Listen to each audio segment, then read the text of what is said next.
আমার কাছে বেশি ওয়াজ ছেলে মেয়ের আলাদা নাই। আপনার সতর আর পুরুষের সতরে কিছু পার্থক্য আছে। ঢাকাতে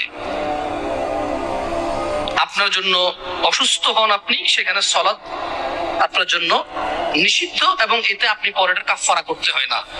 পুরুষ কখনো তার জন্য সলাৎ নিষিদ্ধ হয় না, সে পড়তেই হবে যতদিন সে বেঁচে আছে, একদিনের জন্য তার জন্য নিষিদ্ধ হয়। এইভাবে কিছু পার্থক্য আছে। পিতৃ সম্পত্তি আপনি ভাইয়ের অর্ধেক পাবেন, এটা একটু ভিন্নতা আছে। আপনি মা হবেন ও বাবা হবে, এখানে কিছু ভিন্নতা আছে। এছাড়া পৃথিবীতে যত আমল ইবাদত আছে পুরুষ মহিলার প্রায় সমান। রুজি রোজগারের জিম্মেদার পুরুষ, মহিলা না। রুজি রোজগারের জিম্মেদার কে? কে? কে? গার্মেন্টস কর্মী আমার ওই বোনরা যারা ঘুম থেকে উঠে সকালবেলা লক্ষ লক্ষ পুরুষের সাথে ধাক্কা ধাক্কি করে গার্মেন্টসে কাজ করতে যায়, ওদের কি বাবা নেই? ওদের কি ভাই নেই? কোন পুরুষের সাথে কি ওদের বিয়ে হয়নি? কুলাঙ্গার কি ওই ভাই না? কুলাঙ্গার কি ওই স্বামী না? কুলাঙ্গার কি ওই পুত্র না? যে বেঁচে থাকতে তার বোন, তার মা, তার স্ত্রী কাজ করে তাকে খাওয়াইতে হয়, অথচ তার জিম্মেদারি ছিল না। দোষী কে এ জায়গায়? মেয়ের চাইতে বেশি দোষী এখানে ছেলে। এদেশে মহিলাদের কাছে 10টা টাকা থাকে না ভিক্ষা দেওয়ার জন্য। আপনি দেনই নেই কখনো, আপনি দেনই নেই কখনো। বহু মহিলার কাছে ভিক্ষা দেওয়ার জন্য 5টা টাকা থাকে না। একটা ফকির আসবে 2 টাকা ভিক্ষা দিব, টাকা নাই তার কাছে, আপনি দেন না তাকে। আর ওর বাপ মরে যাওয়ার আগে ইচ্ছা করে মেয়ে পেয়ে গেলে আরেক বেটার পোলা ভাগ পাবে, মেয়ের জামাই আর নাতিরে তো ভোগ করবে, এই ভয়ে বেঁচে থাকতে ছেলেদের নামে সব জমি লিখে দিয়ে গেছে। জালেম ওই মেয়েটাকে ফকির মিসকিন করে দিল। আর এর ভাই জমি যতক্ষণ আছে এটা ডাইকে ডাইকে খাওয়াবে, মাসে 2 মাসে ঈদে সান্দে জামা কাপড় সেমাই চিনি এগুলো থাকবে। কেন? জমি দিবে জন্য। এখন ওই বোন চিন্তা করে, আরে যদি আমি সম্পদ নিয়ে আসি, যা একে তো সে ডাবল পাইলো, আমি অর্ধেক পাইলাম, একটুকু যদি নিয়ে আসি ছেলে মেয়ে স্বামী নিজের দরকারে, বলে যে অংশ আনলে ধ্বংস হয়। তুই অংশ নিয়ে ধ্বংস, অংশ নিয়ে ধ্বংস হবে কেন রে? তোর বাপের অংশ তুই খাবি, তুই ধ্বংস হবি না। তোর বাপের অংশ তোর বোনে খাবে, সে তার বাপের অংশ খাবে, সেখানে ধ্বংস হবে। তোকে যা আল্লাহ নির্ধারণ করে দিয়েছে, নির্ধারক আল্লাহ, এখানে তোর অধিকার রেখেছে আল্লাহ, ওই মেয়ের জন্য অধিকার রেখেছে আল্লাহ। তুই খেলে ধ্বংস হবি না, ও খেলে ধ্বংস হবে কেন রে? এদেশের বাপ ভাই সবাই প্রায় জুলুম করে মেয়ের প্রতি, স্ত্রীর প্রতি, ইভেন মায়ের প্রতি।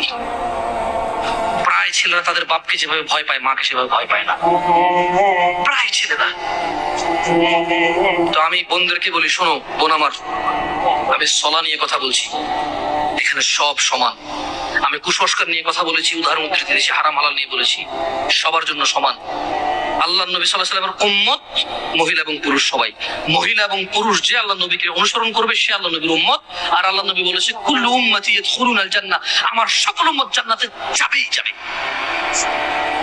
ভাই আমার, বোন আমার, তোমরা আল্লাহ নবীর উম্মত হও। শোনো, এখানে আজকে আসছো, 2-4টা হাদিস বলি, মনোযোগ দিয়ে শুনে, তুমিও চলে যাও, আমিও চলে যাই। আন মুআয ইবনে জাবাল, ভাই ও বোন আমার, মুআয ইবনে জাবাল রাদিয়াল্লাহু আনহু থেকে বর্ণিত, তিনি বলেন, قال رسول الله صلى الله عليه وسلم, আল্লাহর রাসূল সাল্লাল্লাহু আলাইহি ওয়াসাল্লাম বলেছেন, আলা উখবিরুকা বিরাসিল আমরি কুল্লি, আমি কি সমস্ত কাজের মূলটা তোমাদের জানিয়ে দেব না?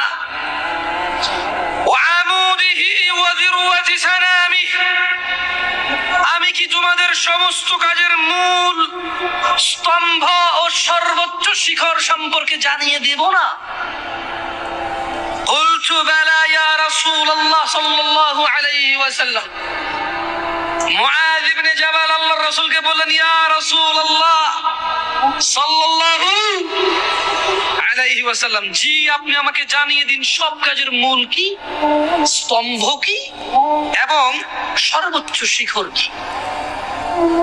তিনি সাল্লাল্লাহু আলাইহি ওয়াসাল্লাম বললেন, রাসুল আমরি আল ইসলাম, রাসুল আমরি আল ইসলাম, সমস্ত সমস্ত কাজের মূল হচ্ছে ইসলাম। ওয়ামুদুহুস সালাহ, এবং ওর খুঁটি স্তম্ভ হচ্ছে নামাজ। ওয়াজিরুয়াতু সানামিহিল জিহাদ, এবং সর্বোচ্চ শিখর হলো জিহাদ করা। সমস্ত কাজের মূল হচ্ছে ইসলাম। যত কাজ করবে সব কাজ নেকি বলে গণ্য হবে মুসলমানের, এবং এই সকল কাজ নেকি বললে গণ্য হওয়ার পর তা টিকে থাকবে। এটা হচ্ছে ইসলাম। সকল কাজে ইসলামের উপরে আসবে। মুসলমান যত ইবাদত করবে এটা হচ্ছে মুসলমান, ইসলাম। ওয়ামুদুস সালাহ, এটা হচ্ছে সালাহ, আমুদ, খুঁটি, যেটা পুরো ইসলামটাকে ধরে রাখে। একজন মানুষ মুসলমান অথচ তার সালাহ নাই, তাহলে তার ইসলাম নাই। খুঁটি নাই, ইসলাম নাই। ইসলাম নাই, কোনো কাজ নাই। যাকাত নাই, হজ নাই, সাদাকা নাই, দানশীলতা নাই। ও করেছে, ও হজে গিয়েছে, ও সাদাকা দিয়েছে, একটাও নেকি বলে গণ্য হবে না। কি নাই? কি নাই? কি নাই? সালাত নাই। আমি বলি সালাত মানে এই খুঁটি না থাকলে, এই খুঁটি না থাকলে ওর ইসলাম নাই। ও মরে গেলে কোনো কাজই আসবে না, ওর ইসলাম খুঁটিবিহীন। আসলে ও মনে করে এটা ইসলাম। সালাত যেহেতু নাই, ওর ধর্মও নাই, দ্বীনও নাই, ঈমানও নাই, ওর শিরক কি, কুফরি কি, ওর জীবনটাই বৃথা।